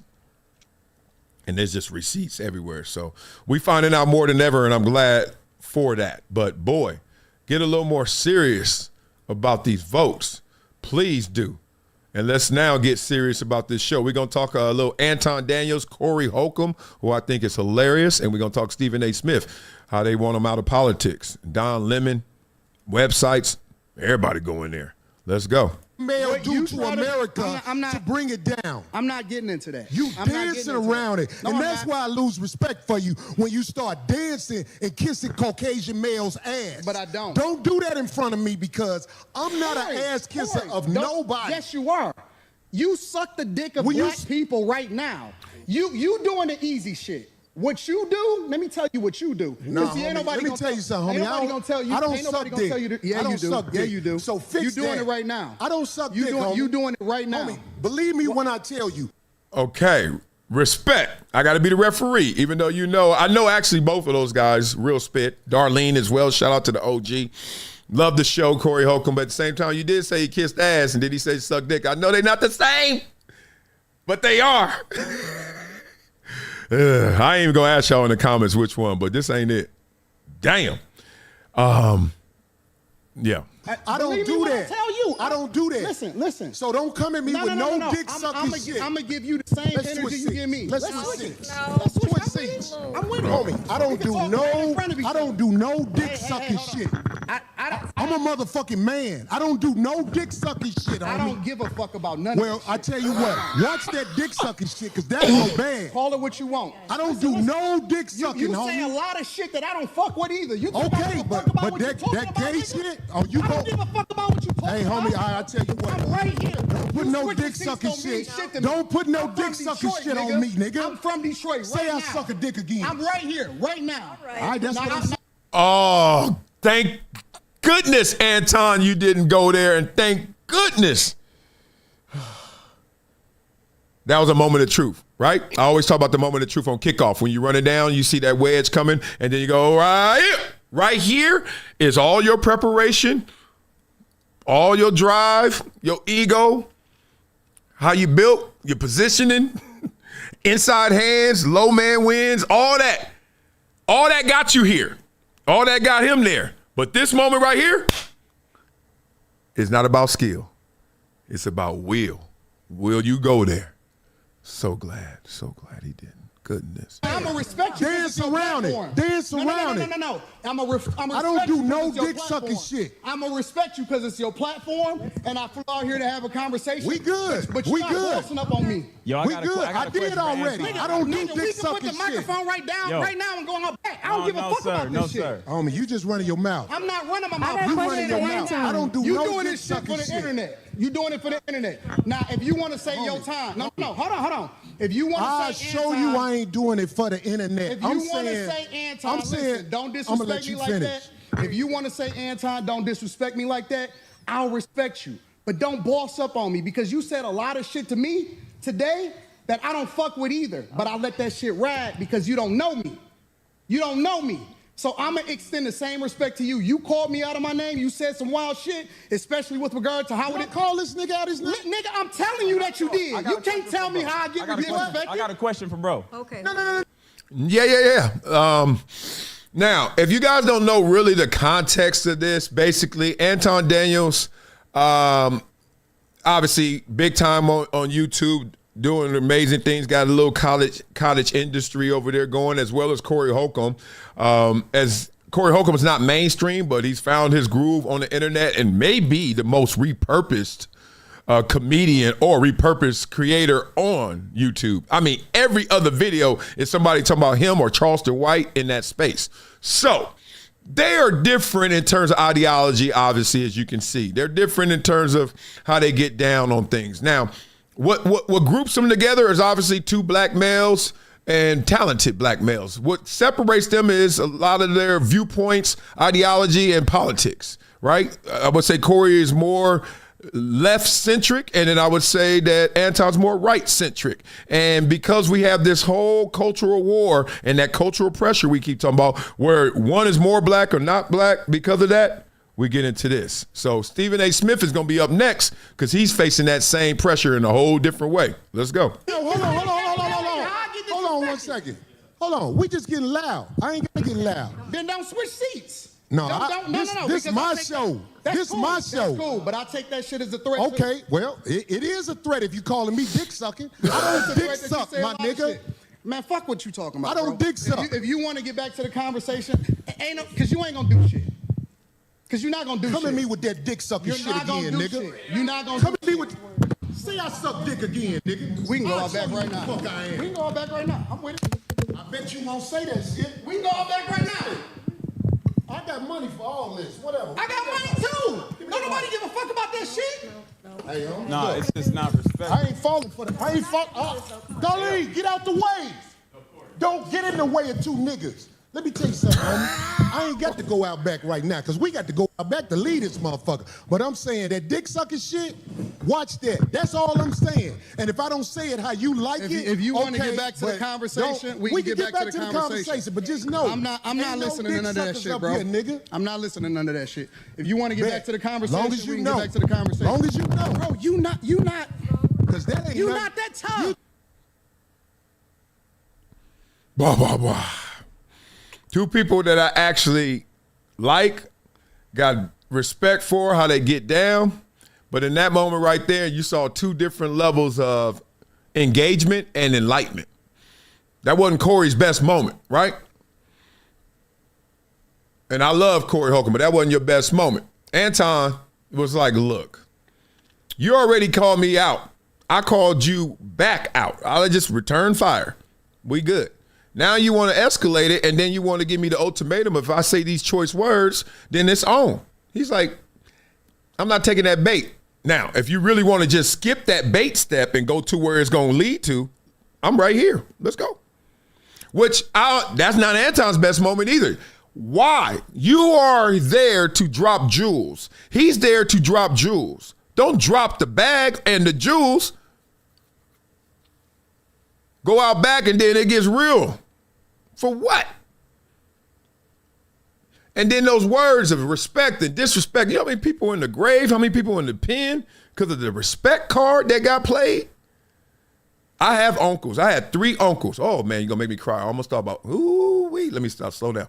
All right, I lost one uncle. First time I lost my uncle, all my uncles were in, no, not all. 2 were in the streets. 1 was street related. First one, he died because he was driving a truck and the brake line was cut on the 110 freeway right there by Rosecrans, right there in Compton. You know how weird it was to find out your uncle died because his brakes went out? Streets cut him. Rival gang cut him, whatever. They cut his brake line, sliced it, whatever. Couldn't stop, pow, threw out. Second uncle, all caught up in the streets, back and forth in jail, etc. Commit suicide around the corner from his own house. His mother heard the shot, my grandmother. Third one, my other uncle who died, got into a fight. Instead of it just being a fight, the dude hit him with like a club, something that was on the ground. I think it was even like a crowbar or something. Stayed in a coma forever. Died. All I'm saying is it gets there way quicker than you think. And the there is not determined. The there could be anywhere, y'all. Man, I love my life too much to be that guy. Seriously. So beat it up in the comments. Let me know what you guys think. We ain't done. We got a little more spice and politics to get into. Obviously, we got to talk and finish up our Stephen A. Smith. This crazy headline, but hey, one of my favorite websites. See, I'm able to respectfully disagree with people. You're not going to punk me out just because I don't like everything about you, because you don't like everything about me. If you knew everything about me, no way you like everything about me. I just know right now, Marcellus, here you go, take it up for LeBron again. People don't like that about me. Okay, but you still rock with me, right? Cool, move on. I don't like how you make your tacos. No ketchup? Man, move, fool. I ain't eating no salsa on your homemade tacos. Now, if we at Taco Bell, no ketchup. We at the food truck, no ketchup. But we here in your living room, and the vet is making tacos for Jody? You better put some ketchup on there. Simple as that. That's how I look at life. You ain't gonna change me either. Hopefully I can change y'all. Anyway, this headline is crazy. Stephen A. Smith is better off talking hockey than politics. The political career of Stephen A. Smith has made a lot of noise, but it doesn't seem to be about anything other than himself. Okay, so yesterday we read this article. We got to like right here, and everybody was like, wow, this is crazy. All right, so and regardless of whether it's sports or politics, that is what he brings to the table. We got a video of Don Lemon going on him after this, so let's get into it. Smith has seen the political world emulate the sports world and it's embraced debate mantra for years, and now he wants a piece of the action himself, because who better to engage in political theater than the man who perfected it on the sports side? But who or what does that serve? Here we have a sports commentator offering a reactionary jumbled mess of an opinion on a tragic event that doesn't seek to inform or bring people together. It's just meant to keep them in the political arena and keep the invites from Fox News and News Nation coming. But who are you? Like, anyway, instead of defending his opinion or offering some clarification on what he actually thinks, he went on an attack. The best defense is a good offense, even in politics. But what's most revealing is that he uses whatever response comes his way as a jumping off point to settle scores and get the last word with whoever dares to call him out for his opinions. Smith's video response to Oberman and the New York Post is 38 minutes long. 38 minutes. See how they slant you? Oh, look at you. You defended yourself and it took 38 minutes. How dare you? What? Don't watch. Don't believe me, just watch. In the video, he makes a point of saying he hasn't yet responded to Oberman despite his many criticisms over the years. Rather, he stayed above the fray, which is exactly what someone does when they release explosive mini documentaries to answer any criticism with the fury of 1,000 suns. If that sounds familiar, it's because Smith has been down this road before. Now, that's funny. I'm with you there. I hate when people are like, I wasn't going to say nothing, but shut up. It got to you. It's okay if it took a long time or it took no time. Just say that. You ain't got to give me that little prelude. So why dedicate so much time to someone who is now on the periphery of the American political scene? Keith Olbermann last hosted a show on MSNBC in 2011. He's been out of the mainstream political universe for ages, so why do so now? Because I want to. It's my channel. The fuck wrong with you? Why are you talking about me? Because you want to. Because it's easier than actual politics. No, everything that a politician does isn't political. Everything that Stephen A. Smith does isn't sports. It isn't politics. Sometimes it's just human. Hey, forget the sports take. Forget what I'm voting and who I'm voting for. Hey, man, leave me alone, y'all. Anyway, anyone who's watched Smith on First Take shouldn't be surprised. Anytime Smith steps out of line, his comfort zone, he's shown himself to be wildly out of his depth and lacking in real sports knowledge. Well, yeah, you got a point there. He'd be messing up sometimes. Instead, the smoke and mirrors approach of loud reactions and fiery rants helped him build a career. It's no coincidence that the one debate partner who consistently challenged him intellectually was banished from the program, never be heard from again. Yeah, that's Max. But they're building a house of cards. Like, they making us look at Stephen A. Smith in a weird way. Two things can be true. Like, his rant on what happened in Minnesota can be fine because he actually gave you a dual viewpoint. He gave you both sides. I don't know why they're going in on him so much. Obviously, they're liberal, but that's why. Smith's independent media career to this point has been a wash, rinse, repeat of the same playbook. Well, I think everyone in the industry need to learn how he washes, how he rinses, how he repeats the same playbook because he up there winning. Stephen A. says something controversial that draws heavy criticism. Then someone calls out Stephen A. Smith for his comments. Stephen A. Smith explodes in response to that person with a prolonged video rant to get the last word. Yes, it's great content for blogs and aggregators. It's great for social media views. It's great theater, but it's not accomplishing anything of real importance other than serving as one more platform for Smith to talk about himself. I just don't like this onus that's on Stephen A. Smith that's not on everybody else. So what that he's winning? If he's winning doesn't mean that he gets a different set of rules. You just look at him differently. I know that dynamic from when I got drafted. 5 seconds before I got drafted, everyone looked at me one way. As soon as I got my name called, everybody flipped. I get it. And continue to flip as you're more successful. Smith says that he's a political moderate, and that's why his takes can anger both the left and right, depending on the day. But if he was really earnest about his political career as trying to be a voice for reality and truth, as one person not willing to fall into political spin or tribalism, that will be one thing. But Smith doesn't present himself as a straight shooter, as much as the title of his show may suggest. Rather, he presents himself as someone who blows with the wind. I'll give you that. His constant teasing a run for president as a Democrat, combined with his consistent praise of the Trump administration, even on the most controversial issues, is bewildering. Well, it shouldn't be. You shouldn't be so damn invested in what he's doing. It's just one vote. And more importantly, maybe he is changed because things have changed. He's changed because things change. You speak your mind. Whoever's writing this, Smith can sit down on The View one day and then platform Candace Owens the next. To me, that's called maturity. To me, that's called enlightenment. I could go anywhere. I'm the same way. And I don't even think I'm a moderate. I think I'm a conservative. I don't even know, because I don't even know what the checklist is. But I tell you what, ask me a question, I got an answer. And if it's liberal, it is. If it's conservative, it is. But stop trying to fucking gauge me. Let me get stopped. Let's see, I'm getting hot. He can quickly and easily dismiss the importance of the Epstein files because it's too complex and inconvenient for him to confront. Yeah, it's out of his depth. It's out of all of our depth, because nobody know what the hell's in it fully. Everybody act like they know what's in there. No, you don't. You got a good guess. Not a good enough guess to try to talk less to somebody, but perhaps that's the point. The foundation isn't social change, government policies, or what's best for the nation. It's Smith's media career. Oh, that's different than a lot of these politicians? Do you know the road travel for these politicians? Do you know how they actually elect themselves to be the one elected? You think it ain't sitting there full of like narcissistic thoughts and beliefs and actions? Oh, God.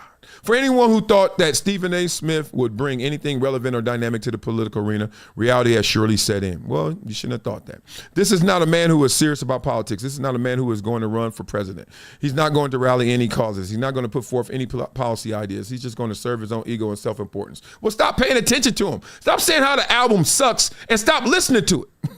And spending more energy ranting at Keith Olbermann than on ICE gunning down an American citizen in her car reveals that truth for all the world to see. Ah, you buried the lead. And spending more energy ranting at Keith Olbermann than on ICE gunning down an American citizen in her car reveals that truth for all the world to see. They didn't like that Stephen A. Smith gave a balanced response to that shooting because they were on one side. I'm telling you, the world is round. Ain't no sides. Even if you are all in on her side, respectfully, rest in peace. You can't be, because you're like, okay. I mean, she could, if you're honest on both sides, let's just say this. Ma'am, I get it. Ma'am, I get it. Can you not reverse the car? Can you not drive the car? Can you not contact the agent? Like, being real, I don't give a damn what your side is. You got to say that about that side. Play offense and defense. Offense, she's like, I didn't try to kill you. I just hit you. Defense is, why are you in the car trying to go back and forth and not complying and not listening to the orders? Now, if you're the officer, offense and defense. Like, this lady really hit me with a car. That's against the rules. That car is a weapon, deadly force. Number one cause of death, depends on your age range, is what? A car accident. I lost my best friend. He got hit by a car when we were 11. Don't give me no speed stuff. You ain't got to be going fast. 2 tons moves. You get hit like this and that head hit the ground, you could be going 5 miles an hour. Gone. Also, you can play defense or offense. You say, hey, man, you really had to kill her? Shoot the tires. Oh, we ain't trained for that. Oh, really? You really had to kill her? What if that was your wife? I get it. But the point is, stop taking a side then. The world is round. I've never been in any argument ever, and I was 100% right. I've had truth on my side. I spit facts. But there's every argument I've ever been in, they've said something. I was like, I see where they're coming from. I'm not saying they're right. I just say, I see where they're coming from. I see why they got there. We're in a weird space and a weird place in this world when we can't do that. So let's go. Stephen A. Smith has just been a disappointment. I try not to criticize, especially black men or just black people in general, because we get so much. The rules are different for us. But Stephen A. Smith goes off and he talks about that he has no idea about. He has talked about me, but no facts. He knows how to get in touch with me. He could have called me. He has no facts. He just gets on these like white boy, right wing podcasts or on his own show and just goes off about black people and things that for which he has no clue. Yeah. And he thinks because he's doing it like this, that people are going to listen to him. What's wrong with you? I'm like, what am I watching?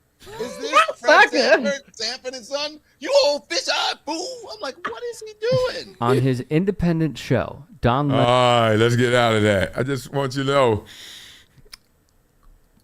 my response to that is not what Don Lemon's talking about. My response to that is, remember how we always say, no matter what stadium you're in, no matter what arena you're in, no matter where you go in life, there's always someone cheering you and always someone booing you.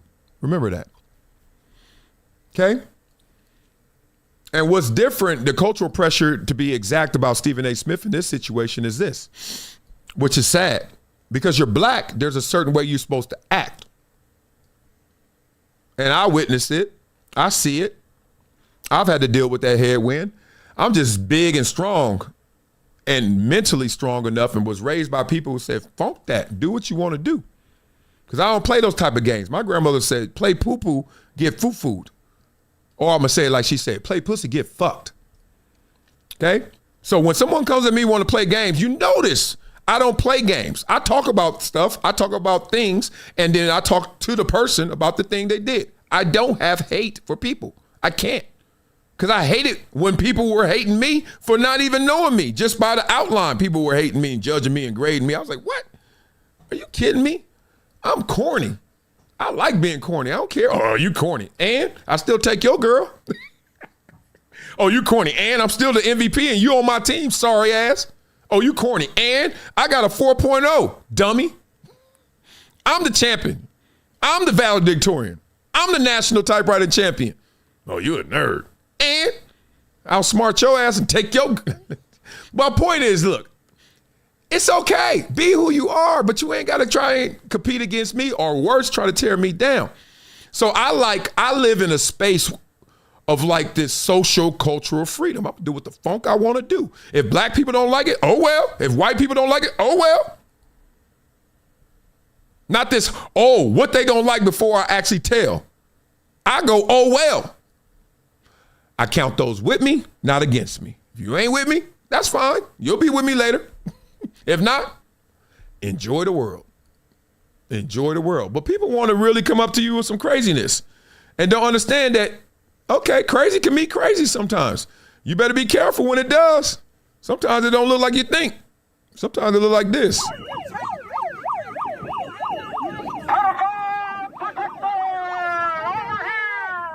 So once again in our country, we got ICE supporters and we got Trump supporters, which seem like Crips and Bloods of modern day. And they do stuff like this.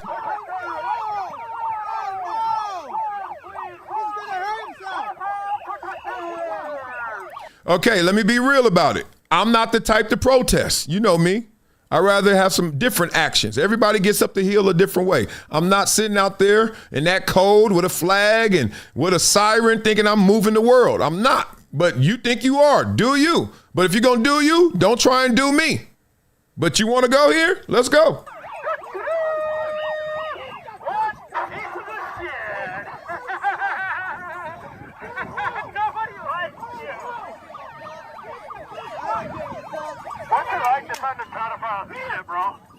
Oops.